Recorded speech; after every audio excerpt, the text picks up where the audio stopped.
अस्सलाम वालेकुम दोस्तों, मैं तो अपना बिलाल हैदर और मैं आज आया अलीपुर चट्ठे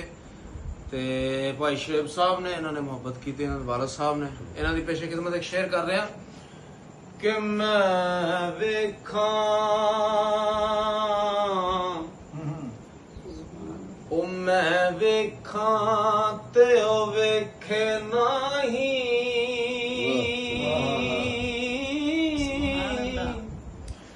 जे मैं ना वेखा ते ओ वेखे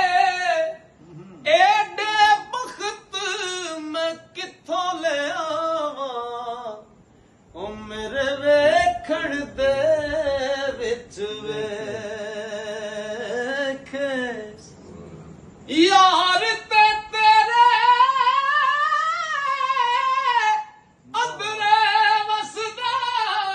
तेनू एवें भैण भुलेखे गुलाम फरीदा बूहे यार ते मरिए भावें वेखे या ना वेखे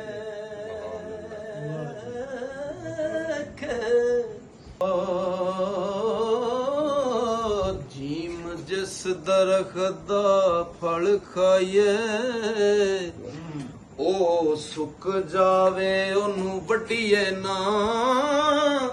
ओ जिन्नू यार कहिए ओदे नाल रहिए जग दे ताने पिछा